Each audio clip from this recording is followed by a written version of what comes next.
शशि कपूर साहब ने बॉलीवुड को एक से बढ़कर एक सुपरहिट फिल्में दी, लेकिन अपने भाइयों से थोड़ी सी अलग राह पर भी रहे। जहां एक तरफ शशि कपूर साहब ने 160 से भी ज्यादा फिल्में दी हिंदी सिनेमा को, उनमें से कई फिल्में यादगार फिल्में, वहीं पर इन फिल्मों की चकाचौंध के साथ साथ शशि कपूर साहब ने रंगमंच को, थिएटर को भी हमेशा तवज्जो दी। इतना ही नहीं, भारत में थिएटर को जिंदा रखने वाले, रंगमंच को जिंदा रखने वाले भी शशि कपूर साहब ही हैं। लेकिन कैसे खत्म हो चुके पृथ्वी थिएटर को फिर से जिंदा कर दिया शशि कपूर साहब ने, इस वीडियो में वही कहानी बयां होगी। नमस्कार, आदाब, मैं हूं अभिषेक। आपने लॉगिन किया है फिल्मी बीट। हाल ही में नादिरा बब्बर, जो कि थिएटर की दुनिया की उन हस्तियों में से एक हैं जिन्होंने हमेशा थिएटर को न सिर्फ तवज्जो दी है बल्कि थिएटर को पूरी दुनिया में पहचान दिलाने में भी अहम भूमिका निभाई है। राज बब्बर की पत्नी नादिरा बब्बर ने शशि कपूर साहब के थिएटर योगदान को याद करते हुए कहा कि रंगमंच की दुनिया में अगर सबसे बड़ा योगदान है किसी का तो वो शशि कपूर साहब का। जब उन्हें जमीन मिली तो उन्होंने वहां पर अपना बंगला खड़ा करने की बजाय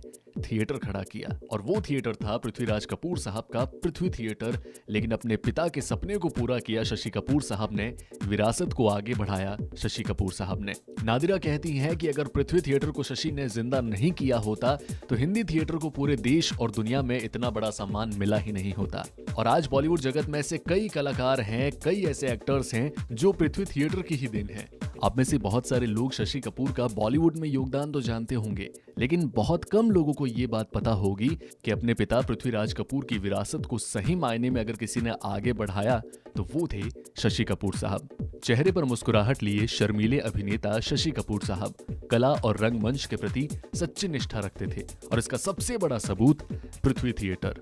मुंबई के बेहतरीन थिएटर्स में से एक पृथ्वी थिएटर का निर्माण शशि कपूर ने अपने पिता पृथ्वीराज कपूर की याद में करवाया। लेकिन इस बड़ी मुहिम में पृथ्वी थिएटर के निर्माण में शशि कपूर का साथ दिया उनकी पत्नी जेनिफर ने। पृथ्वीराज कपूर की बात की जाए तो उन्होंने पृथ्वी थिएटर की स्थापना 1942 में की थी। उनका सपना था कि ये थिएटर हमेशा चलता रहे, पर एक वक्त ऐसा भी आया कि पृथ्वी थिएटर बंद होने की कगार पे था। लेकिन खास बात ये थी कि शशि कपूर ने इसी थिएटर में कला की बारीकियां सीखी थी और अभिनय के गुर सीखे थे। पृथ्वीराज कपूर के निधन के बाद शशि कपूर ने अपने पिता के सपने को पूरा किया। पृथ्वी थिएटर के निर्माण के लिए उन्होंने मुंबई के जुहू में जमीन खरीदी और यहाँ पर हिंदी थिएटर और कला को बढ़ावा देने के लिए Shri Prithviraj Kapoor memorial trust and research foundation की स्थापना की।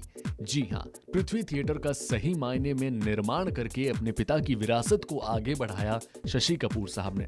पृथ्वी थिएटर के निर्माण के लिए शशि कपूर ने अपनी काफी पूंजी खर्च कर दी थी और 5 नवंबर 1978 को इस थिएटर का उद्घाटन हुआ।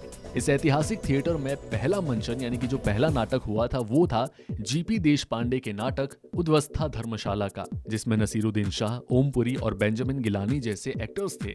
हालांकि मुंबई में वो दौर अंग्रेजी, गुजराती और मराठी नाटकों का था, लेकिन इसी बीच पृथ्वी थिएटर ने हिंदी ड्रामा के लिए एक नया द्वार खोला और नई नई प्रतिभाएं इस थिएटर में अपने हुनर को मांझकर एक सांचे में ढालकर रुपहले पर्दे पर चमकने को तैयार रहती थी। आज बॉलीवुड के ऐसे कई कामयाब स्टार हैं जो पृथ्वी थिएटर की देन है। आज शशि कपूर साहब हमारे बीच नहीं रहे, लेकिन शशि कपूर साहब की तबीयत खराब होने के बाद से ही इस विरासत को यानी कि पृथ्वी थिएटर को संभालने का काम करते हैं शशि कपूर के बेटे कुणाल कपूर और उनकी बेटी संजना। इतना ही नहीं, शशि कपूर साहब थिएटर को लेके इतने डेडिकेटेड थे कि दिन रात मेहनत करते रहते थे। वो नए नए लोगों को थिएटर से जोड़ना चाहते थे, और खुशी की बात ये थी कि नाटक पसंद आने पर शशि कपूर साहब खुद फोन करते थे या सुबह केक भेजकर या कभी बुके भेजकर, खत लिखकर तारीफ करते थे उस कलाकार की। ऐसे डेडिकेटेड कलाकार से, खुशमिजाज व्यक्तित्व से हर कोई प्रभावित होता है।